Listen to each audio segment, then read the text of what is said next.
Farani, nous ouvrons ce journal avec cette pirogue d'environ 130 personnes qui a chaviré au large des côtes de la Mauritanie ce mercredi. Un drame donc de l'immigration clandestine s'est produit au large de la Mauritanie.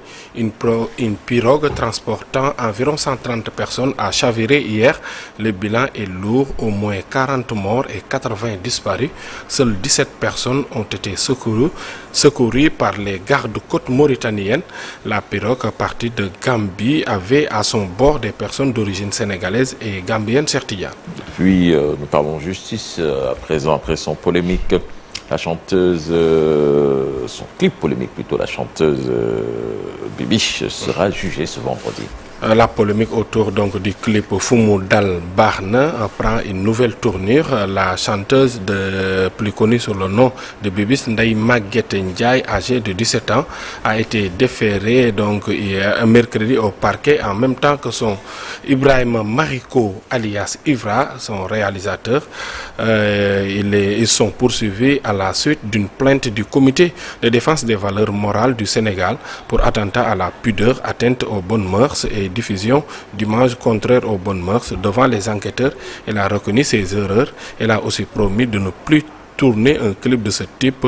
Elle sera jugée ce vendredi devant le tribunal du mineur de Dakar et son réalisateur Ifra devant le tribunal des flagrants délits. Restons toujours avec la justice, affaire Farbangom. Une deuxième contre-expertise médicale révèle des complications évolutives dont une mort subite nocturne potentielle. Des conclusions issues de 3 professeurs spécialisés en santé et qui étaient choisis par le magistrat instructeur du pôle financier judiciaire. Cette contre-expertise vient donc conforter la première réalisation par le médecin de Farbangom, Aminata Mbaresso, pour plus de détails. Pour cette deuxième contre-expertise médicale, le juge d'instruction du pôle judiciaire financier avait requis le service de 3 professeurs spécialisés en santé. Le premier, c'est le professeur Pape Salioubaï, agrégé du service de santé des armées, médecine interne, hépato-gastro-entérologie. Serigne Magui Gueye, chirurgien des hôpitaux, urologue, andrologue, et le docteur Ousmane Dieye, cardiologue. D'après l'expertise et les conclusions réalisées par ces 3 spécialistes, l'état de santé de Farbangom n'est plus compatible avec le milieu carcéral. Des informations tirées du quotidien L'Observateur et qui reviennent sur les conclusions de la contre-expertise menée par ces 3 professeurs. Ces conclusions révèlent que Farbangom est exposé à des complications évolutives, dont une mort subite nocturne potentielle. Les conclusions issues de cette deuxième contre-expertise médicale viennent confirmer la première qui avait été faite par le médecin de Farbangom. Après plusieurs demandes de liberté provisoire introduites par ses avocats sans succès, le pôle financier judiciaire va-t-il accéder à la demande cette fois-ci après les résultats de ces demandes de contre-expertise médicale? Vont-ils mettre sous bracelet électronique ou encore sera-t-il transféré au pavillon spécial de l'hôpital principal? Autant d'alternatives qui s'offrent aux magistrats du pôle financier judiciaire sur l'affaire Farbangom. Le maire des Agnam est proche collaborateur de l'ancien président Macky Sall et incarcéré à la maison d'arrêt de Rebeuss depuis février 2025. Il est poursuivi pour blanchiment de capitaux dans une transaction douteuse de plus de 125 milliards de francs CFA, une affaire née d'un rapport de la CENTIF.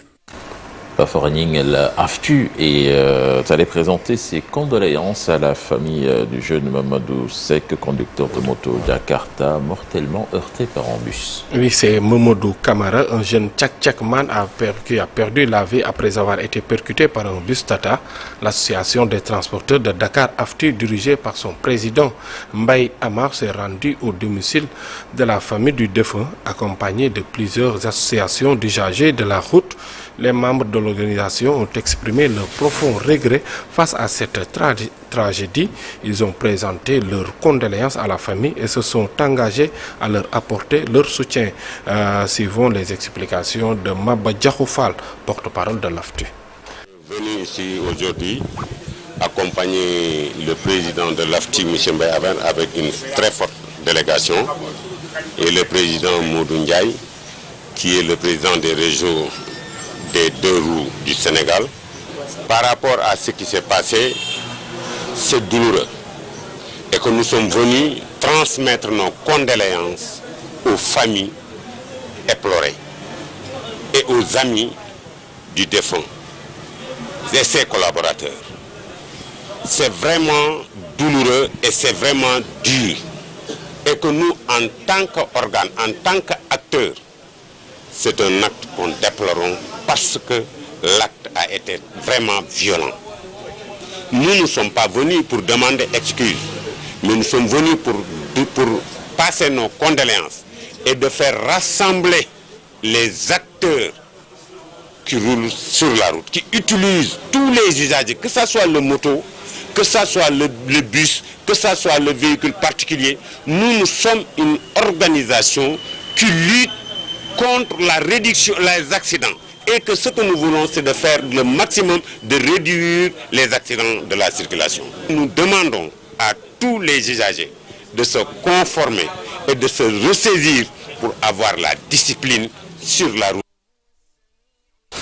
Cheikh Tidiane, donc parlons du président de la République Bassirou Diomaye Faye en visite en France et son premier ministre Ousmane Sonko qui prépare à son tour un déplacement à Paris. Ce sera au mois de septembre prochain et une situation qui interroge surtout quand on se souvient de leur position ferme contre l'influence française avant d'arriver au pouvoir. Alors, comment expliquer ce changement de position, de posture du moins diplomatique? Élément de réponse dans ce commentaire signé Daniel Diouf.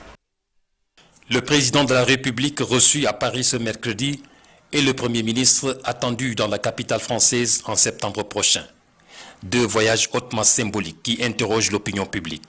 Comment comprendre cette séquence diplomatique alors que dans l'opposition, le tandem Faye-Sonko avait fait du rejet de la tutelle française un pilier de leur discours politique. On se souvient des slogans « France dégage », de la dénonciation des accords militaires et monétaires hérités de la colonisation jusqu'au départ exigé des troupes françaises stationnées au Sénégal. Le contraste est saisissant, contradiction ou réajustement stratégique. L'arrivée au pouvoir confronte les dirigeants à la réalité de l'État et aux rapports de forces internationaux. La rhétorique de rupture absolue avec la France, très efficace en campagne, cède la place à une diplomatie plus pragmatique. Car, malgré la volonté d'affirmer un souverainisme fort, Paris reste un partenaire économique et politique incontournable. La France demeure l'un des principaux investisseurs au Sénégal, un créancier significatif et un acteur de coopération technique dans des secteurs aussi sensibles que l'énergie, l'éducation et la défense. Le choix de renouer avec l'Élysée et Matignon traduit donc une double nécessité. D'une part, rassurer les marchés, les partenaires internationaux dans un contexte de crise de la dette et de recherche de financement. D'autre part, repositionner le Sénégal dans une diplomatie de rééquilibrage, affirmer la souveraineté nationale tout en diversifiant les alliances sans pour autant tourner totalement le dos aux anciennes puissances. Il faut y voir une transition du discours militant de l'opposition au langage de responsabilité gouvernementale. Loin d'un reniement, il s'agit plutôt d'un réalisme politique imposé par la complexité des enjeux économiques et géopolitiques. Car si la souveraineté reste l'horizon, l'interdépendance demeure la règle. Du football à présent, Pape Faraning, CHAN 2024, le Sénégal joue sa petite finale cet après-midi. L'équipe nationale de football, Cheikh Tidiane, l'équipe nationale de football local du Sénégal veut bien terminer au CHAN 2024. Pour cela, elle compte battre le Soudan lors du match pour la 3e place ce vendredi et rentrer avec la médaille de bronze. C'est l'ambition annoncée par le sélectionneur Souleymane Diallo qui se base sur des lions très motivés. Suivons-le. À la vision et la vision mène à la motivation. Donc je pense que l'objectif est clair, c'est de se battre pour gagner cette médaille. Et pour cela, il faut être motivé. Je pense qu'aujourd'hui, les garçons sont très motivés pour pouvoir rentrer avec ne serait-ce que cette 3e place. On a su trouver des raccourcis ou bien des moyens pour pousser les garçons à se concentrer sur ce qui se passe ici. Pour nous, le plus important, c'est ce qui se passe actuellement et ici. C'est hyper important pour maintenir cet état de flow. Et pour ça, les garçons sont très conscients, ils sont hyper motivés pour terminer le travail. Ce n'est pas des consécrations individuelles qui les intéressent. Voilà une jeune génération qui est déterminée et engagée à défendre les couleurs nationales.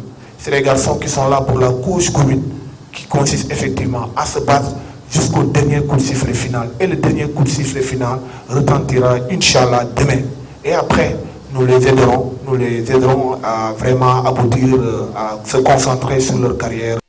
Cheikh Tidiane, nous restons avec l'équipe nationale du Sénégal. Cette fois, l'équipe nationale A, à 25 ans, Moustapha Mbow franchit un cap majeur dans sa carrière. Le défenseur central du Paris FC, révélation de la saison en Ligue 2, reçoit sa première convocation en équipe nationale A du Sénégal pour les prochains matchs des éliminatoires de la Coupe du Monde 2026.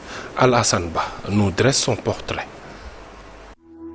À 25 ans, Moustapha Mbow vit un tournant majeur de sa carrière.